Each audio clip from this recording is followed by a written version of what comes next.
മുഖ്യമന്ത്രി പിണറായി വിജയൻ ദുബായിലെത്തി. യുഎഇയിൽ 2 ദിവസങ്ങളിലായി വിവിധ പരിപാടികളിൽ പങ്കെടുക്കും. അദ്ദേഹം നാളെ രാവിലെ 10 മണിക്ക് സ്മാർട്ട് സിറ്റിയുടെ നേതൃത്വത്തിൽ ദുബായിൽ നടക്കുന്ന ബിസിനസ് മീറ്റിൽ അദ്ദേഹം പങ്കെടുക്കുന്നുണ്ട്. വിവരങ്ങളുമായി ജമാലുദ്ദീൻ ചേരുന്നുണ്ട്.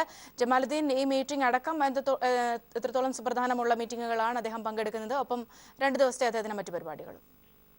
സൗമ്യ, നാളെയും മറ്റന്നാളുമായി ഔദ്യോഗിക ചടങ്ങുകൾ ഉൾപ്പെടെ നിരവധി പരിപാടികളിൽ മുഖ്യമന്ത്രി പിണറായി വിജയൻ സംബന്ധിക്കുന്നുണ്ട്. നാളെ രാവിലെ 10 മണിക്ക് ദുബായ് എമിറേറ്റ്സ് ടവറിൽ നടക്കുന്ന സ്മാർട്ട് സിറ്റി സംഘടിപ്പിക്കുന്ന ബിസിനസ് മീറ്റിൽ അദ്ദേഹം പങ്കെടുക്കും. ഉച്ചയ്ക്ക് ശേഷം ഷാർജ മൂവേഴ്സയിൽ ഷാർജ ഇന്ത്യൻ സ്കൂളിന്റെ പുതിയ കെട്ടിടം അദ്ദേഹം മുഖ്യമന്ത്രി ഉദ്ഘാടനം ചെയ്യും.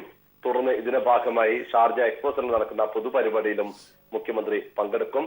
നാളെ ഷാർജ ഭരണാധികാരി Sheikh doctor Sultan bin Muhammad Al ഖാസിമുമായി മുഖ്യമന്ത്രി കൂടിക്കാഴ്ച നടത്തും എന്നാണ് അറിയുന്നത്. വെള്ളിയാഴ്ച രാവിലെ ദുബായിൽ കൈരളി TV നടത്തുന്ന NRI ബിസിനസ് അവാർഡ് ദാന ചടങ്ങിലും മുഖ്യമന്ത്രി പിണറായി വിജയൻ സംബന്ധിക്കുന്നുണ്ട്.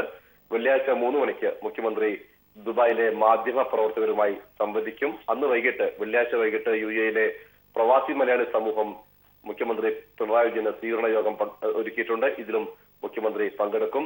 മുഖ്യമന്ത്രി അതിനുശേഷമുള്ള പിണറായി വിജയന്റെ ആദ്യത്തെ വിദേശ സന്ദർശനമാണ് UAE. പ്രവാസികളുടെ പ്രശ്നങ്ങൾ കൃത്യമായി അറിയുന്നയാളെന്ന നിലയിൽ പ്രവാസികൾക്ക് ഗുണകരമാകുന്ന പദ്ധതിയുള്ള പ്രഖ്യാപനങ്ങൾ മുഖ്യമന്ത്രിയിൽ നിന്ന് ഉണ്ടാകുമെന്ന പ്രതീക്ഷയിലാണ് UAE 8 ലക്ഷത്തോളം വരുന്ന പ്രവാസി മലയാളി സമൂഹം. ജമാലുദ്ദീനാണ് വിവരങ്ങൾ നൽകിയത്.